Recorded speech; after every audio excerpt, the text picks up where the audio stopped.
água. Ah, é verdade, mas tem que ser legal. Olha, vou te dizer. O nome do teu irmão é Maiara? Não se esqueça, quando eu assobio, depois pego o cara cochichando, eu sou grosso, não quero. Obrigado. Bom, galerinha, o negócio é o seguinte, eu fico encantado como tem gente que é guerreira e raçuda, né? Qual foi a tarefa que eu te passei? Fazendo 18. Tem gente que não resiste, quer ler a apostila. O cara não resiste, ele não faz sua tarefa, ele lê a apostila. E ele não só lê a apostila, ele lê a apostila e vai anotando cada letra que ele não entende, cada palavra que ele não entende. Tu acha que depois, se essa pessoa continuar com essa postura até o final do ano, e tu só fazer estritamente o que eu te peço, tu acha que vai dar para competir com essa pessoa? Não. Porque além dela ter feito o mínimo, que foi a tarefa, pai, quando eu peço tarefa é o mínimo do mínimo, tá, pai? O teu filho pode ler a apostila toda, ele deve até ler a apostila toda, certo? Mas aí é contigo, aonde tu quer que o teu filho chegue, né? Certo, pai? Porque vocês vão culpar o pai de vocês, tá? Quando der merda na vida, teu pai não olhou a tarefa, teu pai não te botou pra dormir na hora certa, certo? Aí deu merda na vida, tá com 40 anos, com mesadinha do papai e vendo na casa do papai. Tu, com 40 anos, vai olhar pro teu pai, porra, mas tu não olhou minha tarefa? Tá reclamando do que agora que eu tô na tua casa? Não olhasse minha tarefa, não me cobrasse responsabilidade nem hora de dormir, aí deu merda, né, pai? É isso que é. Hoje tu reclama quando ele cobra a tarefa. Cadê a tarefa? Ele, porra, pai, não me encheu o saco. Vai dormir, guri? Porra, pai, só mais meia hora. Mas depois que deu merda na tua vida, tu vai jogar na cara dele tudo que ele não fez. É assim que a vida é, como a gente é ingrato com nossos pais às vezes, né? Certo? Aconteceu pela primeira vez de eu pegar uma galera dormindo no primeiro ar. 2 caras dormindo no fundão durante a aula. Vocês escutaram os berros? Escutaram os berros? Que bom. Aí tive que ser grosso, né? Porque tu imagina, teu pai me pagando pra te dar aula, eu vou deixar tu dormir na minha aula. Pirou, né? Aí tomaram negativo já. E aí tive que dar uma liçãozinha de moral também, né? Ó, Guilherme, ferrou. Amigo desse não precisa de inimigo. Ô galera, brincadeiras à parte, eu fiquei feliz pra caramba que a colega, além de ter feito a tarefa, leu a apostila e anotou dúvidas sobre a leitura dela. Uma dúvida dela, eu quero dividir com vocês. Quero dividir com vocês. Olha o que a apostila fala. Cadê a passagem? Página 17 da apostila tem uma passagem que diz assim, ó. Aí, lá no final, letra B. A intensidade de uma grandeza vetorial pode ser representada simplesmente pela letra associada a este vetor, mas sem a flecha acima dela. Ou pelo símbolo completo deste vetor entre barras que caracterizam o módulo de algo. Exemplo, F ou F com a setinha e 2 barrinhas. Vamos esclarecer o que está querendo dizer com isso? O negócio é o seguinte, meus queridos. Será que é correto eu representar um vetor dessa maneira? Ó, A é igual a 7. Será que é correto representar um vetor assim? Não. Não, porque se eu quero chamar o vetor de vetor A, eu tenho que ter a seta representando ele. Ó. Esse vetor pode ser o vetor A. Agora, se eu quiser falar qual é o tamanho dele, o módulo, se eu quiser falar qual é o módulo desse cara, se ele tem, por exemplo, 7 centímetros, ou eu represento assim, ó, o vetor com 2 barrinhas do lado, 7 centímetros, ou eu represento só a letra, sem a seta e sem a barra, 7 centímetros. São as duas maneiras internacionalmente aceitas para representar o módulo de um vetor. O senhor está querendo me dizer que no Turcomenistão a criancinha vai aprender lá o vetorzinho. Aí o vetor tem 5 unidades. Ela sabe que o vetor é o vetor H. Na hora dela falar o módulo do vetor H, ela escreve H igual a 5 ou H igual a sim na China, sim Japão, sim Coreia do Sul, assim também. Por isso que eu sou fã de ciência, cara. Que o cara que é iniciado na física em qualquer lugar do mundo, se falam inglês, 2 crianças, uma do Brasil e outra da Coreia do Sul, elas sentam, conversam vetores e concordam sobre as teorias de vetor. Porque elas aprenderam a mesma regra que muitos cientistas desenvolveram para representar a natureza, os malditos vetores. Isso é uma loucura, né? Por isso depois tem lá uma obra, Itaipu. Aí tem um engenheiro brasileiro, um engenheiro do Irã, o engenheiro da PQP. Os 3 se sentam e conversam, o inglês, óbvio, na mesma linguagem, nas mesmas ideias. Isso é uma loucura, né, cara? Dois engenheiros formados em culturas totalmente diferentes conseguirem se comunicar com precisão sobre a obra que eles estão. Você já foi em Itaipu? Itaipu, não sei se vocês sabem, até hoje ainda é a maior hidrelétrica do mundo, né? Vai lembrar outra. Tem a de Três Gargantas da China, né? Mas ela só vai ganhar num quesito ou no outro. A Itaipu ainda vai continuar sendo a mais foda de todos. Por incrível. Isso, parabéns, ótima observação. E pô, dá orgulho, quando tu vai em Itaipu, visita em Itaipu, tá, gente, um dia. Tem a visita técnica, tu entra nas turbinas, é um tesão. Dá orgulho de ser brasileiro quando o cara vê uma obra daquele tamanho feita no nosso país. Certo? Uma loucura. Agora, olha só, pessoal. Cataratas de Iguaçu já foi. Cada turbina das 19 turbinas de Itaipu, certo? É uma catarata e meia. Cada uma das 19 turbinas que tem em Itaipu passa água equivalente às cataratas todas, 1,5. Cada uma das turbinas. É tão assustador. Eu estive lá recentemente, né? Embora eu já soubesse dessas informações todas, eu fiquei boquiaberto. Cada uma das hélices das turbinas pesam cerca de 200 toneladas.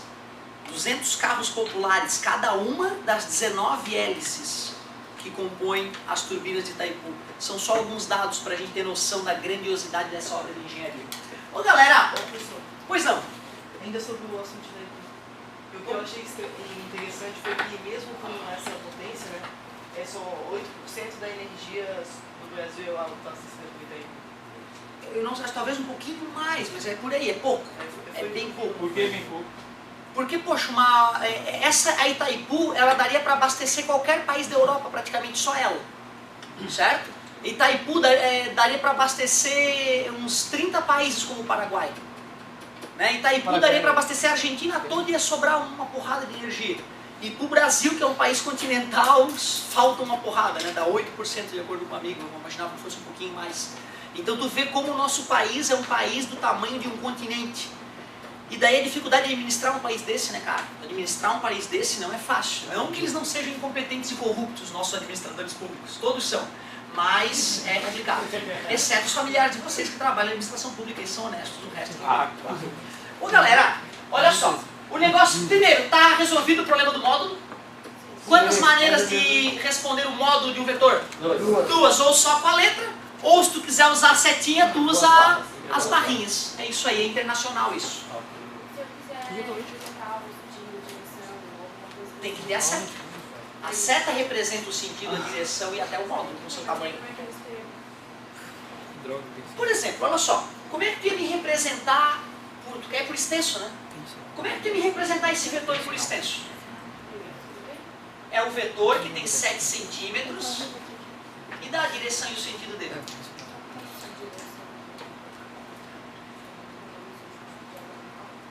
Diagonal, tudo bem? Pois é, mas tu concorda que esse vetor, esse outro, esse, todos eles que têm pequenas diferenças, são diagonais da esquerda para a direita? Ou seja, se houvesse uma maneira de representar uma grandeza vetorial por extenso, nós simplesmente não precisaríamos das setas. O problema é que o ser humano percebeu que tem que ter a maldita seta para representar esse vetor. Tem que ter a seta. Então não tem jeito, não dá para descrever um vetor, a não ser que ele seja bonitinho assim, ó.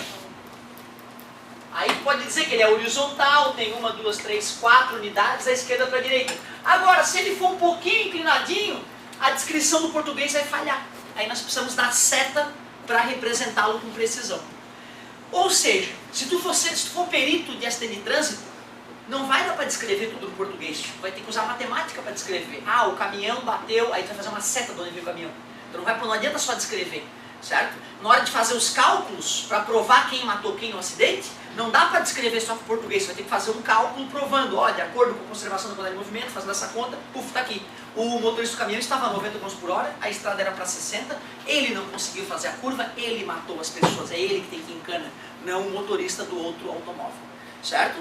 Então tu vê que interessante, quando tu vai decidir a vida de alguém se está certo ou se está errado, não adianta só o português, vai precisar do matematiquês, vai precisar do fisiquês para poder explicar a situação. Beleza? Ótima pergunta tua, hein? Então, na hora de descrever uma grandeza, a melhor coisa é fazer um vetor. É um vetor. Vamos começar a correção da tarefa, porque eu tenho muita coisa para te contar de vetor. Aliás, vamos ver se a aula que eu dei introdutória era suficiente para matar a questão. Porque às vezes a aula do cara é uma porcaria e o cara vai fazer a questão e não consegue fazer. Aí fica magoado. Mas a culpa pode ser minha. Deixa eu ver se a culpa foi minha ou não. Deixa eu ver. Página? Página 18, exercício 1. Página 18, exercício 1. Vamos ver. Deslocamento é uma grandeza vetorial que já foi trabalhada na cinemática e tratada por deslocamento escalar. Como assim uma grandeza vetorial que a gente diz que é escalar? Ou é vetorial ou é escalar? Que história é essa? Vetorial, todo deslocamento é vetorial. Só que se eu falo para ti, deslocamento escalar, eu estou abandonando o caráter vetorial. Qual é o objetivo disso? Tornar mais simples a brincadeira. Só para tornar mais simples. Qual é a explicação para essa aparente contradição? E aí? Qual é a explicação para a contradição de um deslocamento ser uma grandeza vetorial e eu chamar de deslocamento escalar? Qual é a explicação? Ótimo, eu acabei de explicar, era uma simplificação, né? E aí o amigo respondeu, existem os dois. E o objetivo do deslocamento escalar, de certa forma, é simplificar o entendimento dessa grandeza. O deslocamento ele apresenta as direções de sentido, enquanto o escalar só o modo e a unidade.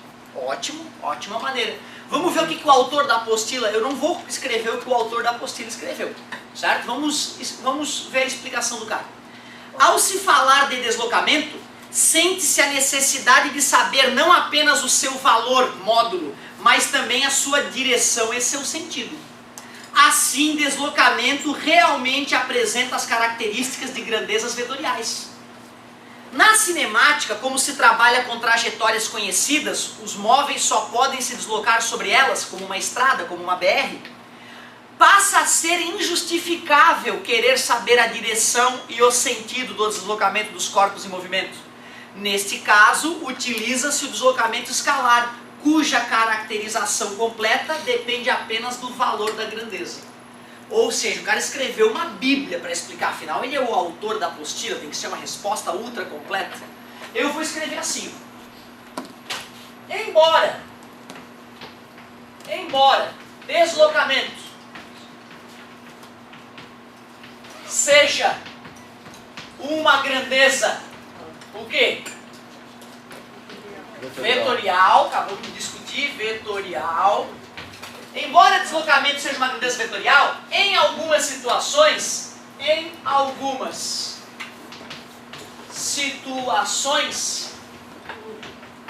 por simplificação,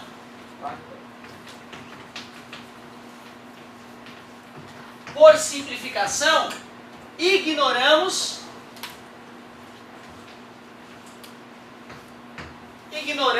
o caráter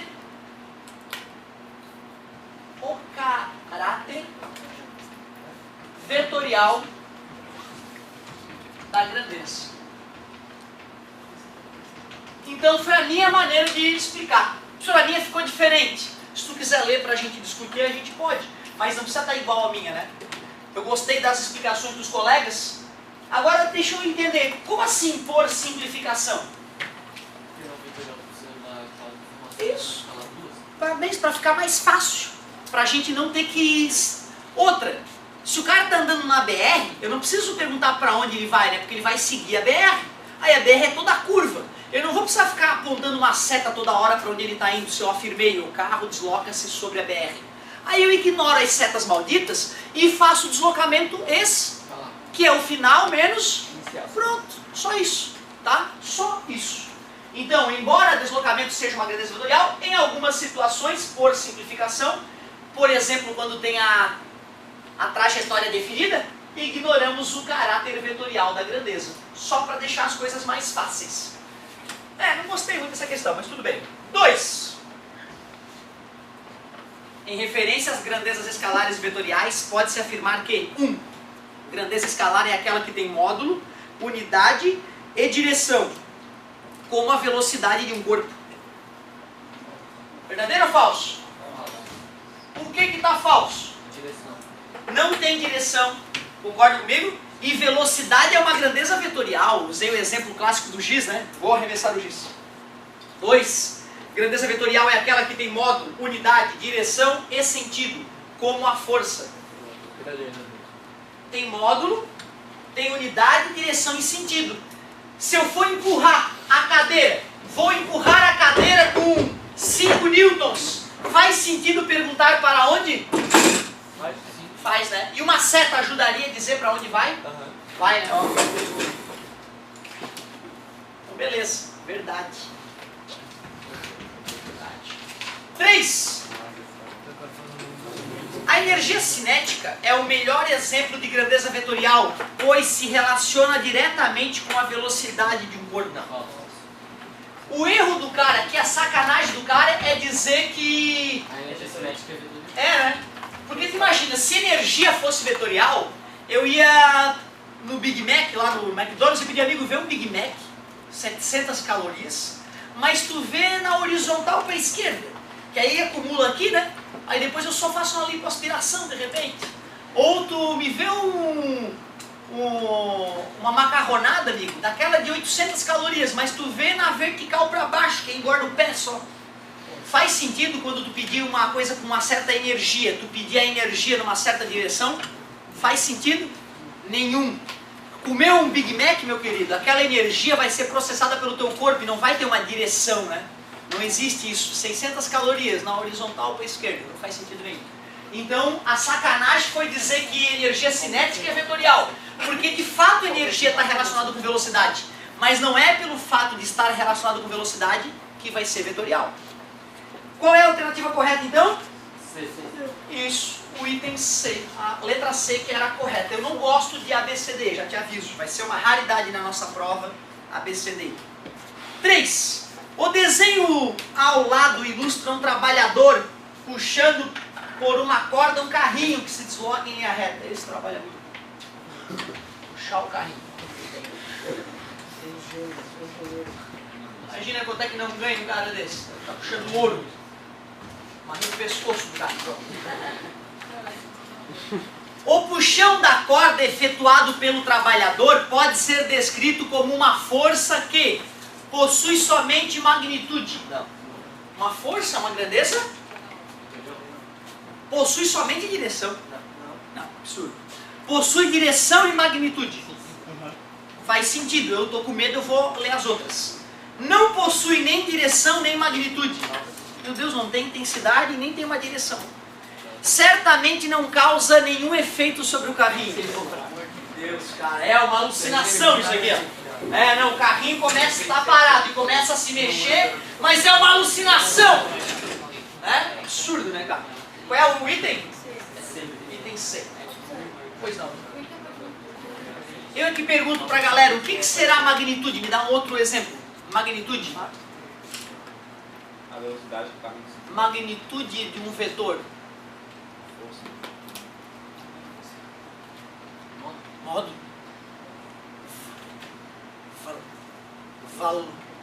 Valor.